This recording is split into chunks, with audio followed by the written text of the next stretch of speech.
Welcome back to the Alien Spaceship Talk Show podcast. And in case you're just joining us, you're listening to the Alien Spaceship Talk Show podcast with Emmy Hikins and Trevor.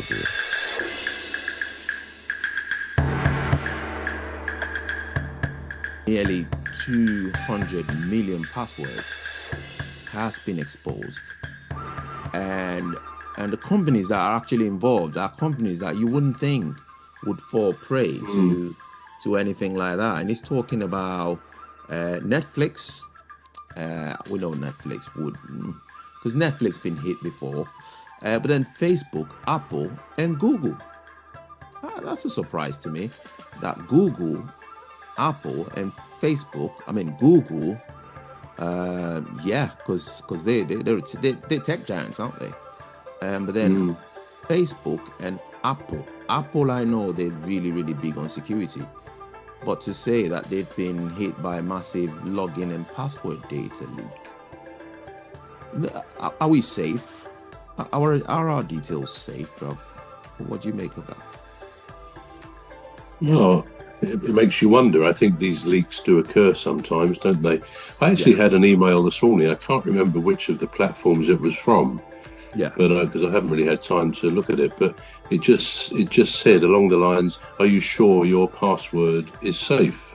Please read below for how we recommend you make a very strong password." Well, I kind of just glanced at that and I thought, well, I'm pretty confident in my passwords. But clearly there is a risk, and I know Marks and Spencer's has had a very difficult time, and I think I believe they've traced the perpetrator of that.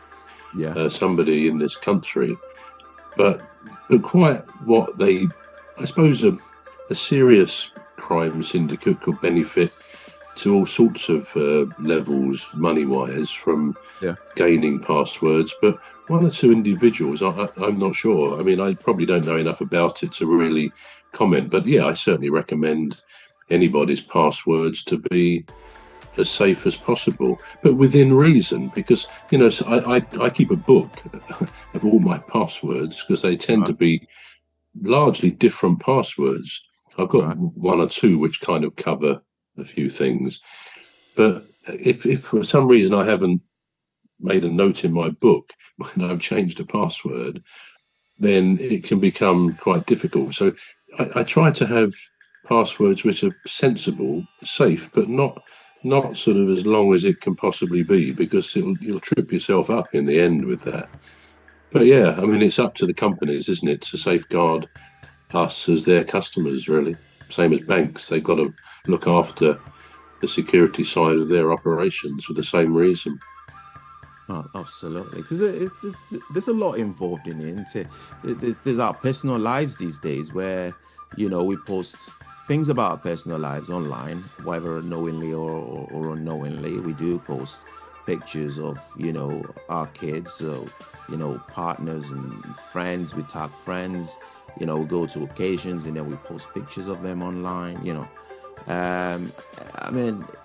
for all that to be at risk, it's really massive, isn't it? Just something that I would just like to throw out there for our listeners is that there's something called an authenticator. So what it does is it provides like an extra layer of security for your emails, and you have to download this authenticator app.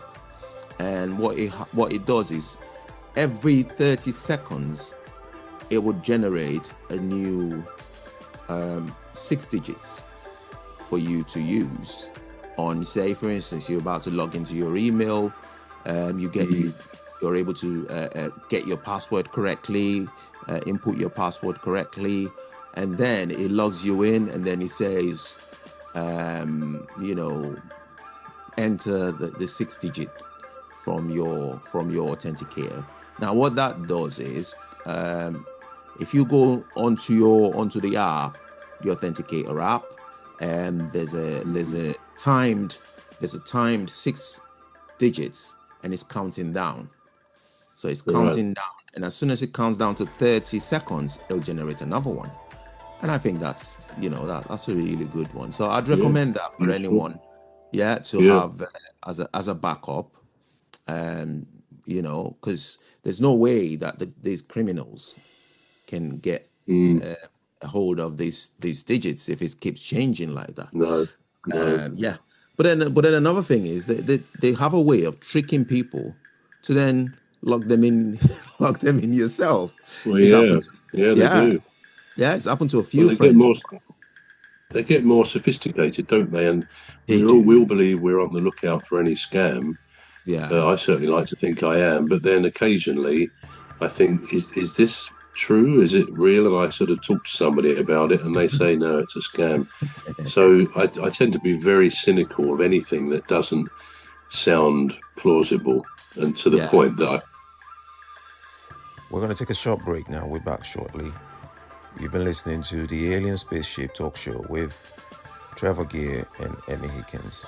The Alien Spaceship Talk Show podcast is looking for sponsors.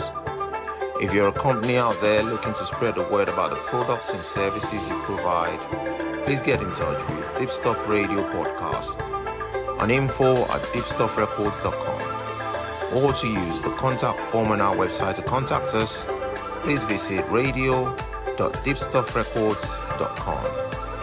Also, if you're looking to get involved on the Alien Spaceship Talk Show podcast, reach out via our Deepstuff Radio Facebook page. Thank you.